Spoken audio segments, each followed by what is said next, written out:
Which one among the following is correct for resultant of balance forces? Option A, it is 0, B, it is non-zero, C, it varies continuously and D, none of these. इनमें से कौन सा जो है balance force का option है?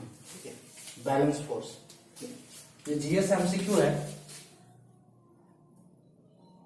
जो कि इसे एनडीए 2011 में पूछा गया है।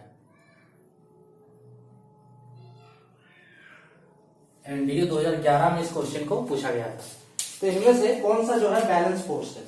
बैलेंस फोर्स का कंडीशन क्या होता है कि अगर कोई बॉडी पे जितने भी फोर्स लग रहे हैं, उन सभी फोर्स का सम जो है 0 होता है, तो उसे हम बैलेंस फोर्स कहते हैं। ठीक है, सपोज कीजिए अगर कोई बॉडी है, ठीक है, ये हमारा कोई बॉडी है, तो इस पे जितने भी फोर्स लग रहे हैं, ठीक है, इस पे जितने भी फोर्स लग रहे हैं उन सभी फोर्स का जो सम है, मान लीजिए ये F1 है, F2 है, F3 है, F4 है, तो इन यहां पे जो F1 प्लस F2,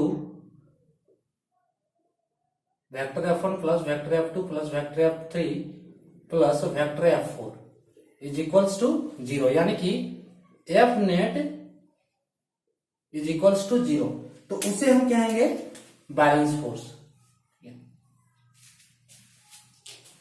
या फिर कोई दो फोर्सेस है, सपोज कीजिए दो फोर्सेस अगर लेते हैं तो वह मैग्नीट्यूड में सेम है, ठीक है, और उसका डायरेक्शन क्या है, ऑपोजिट है, तो इस केस में भी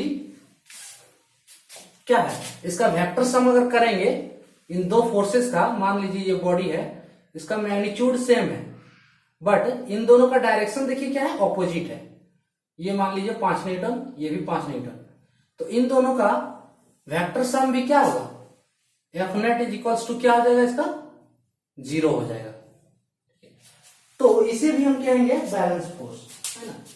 सो बैलेंस फोर्स क्या कहलाता है? The resultant of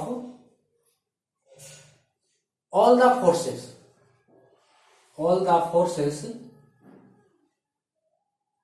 acting on a body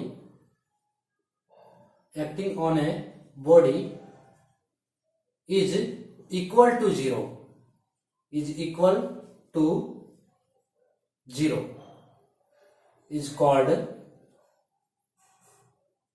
balance force।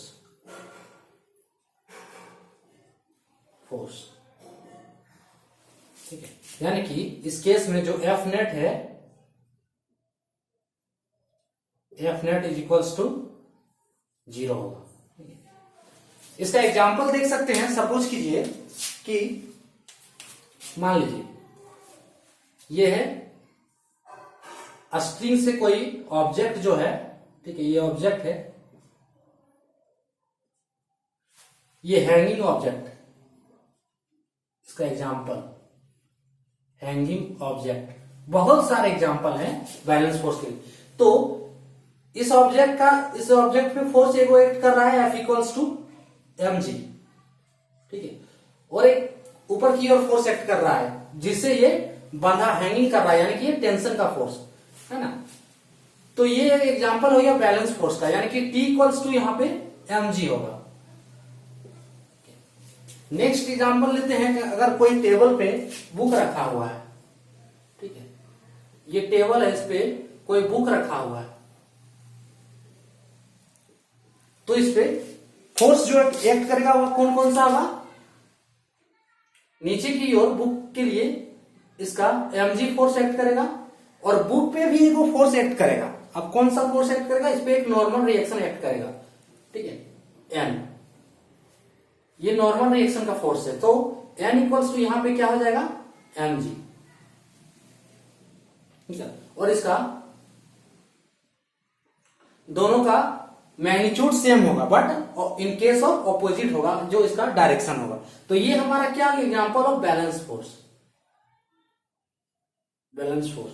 In case of balance force में एक्सेलरेशन इक्वल्स टू जीरो होता है, एक्सेलरेशन इक्वल्स टू जीरो होता है।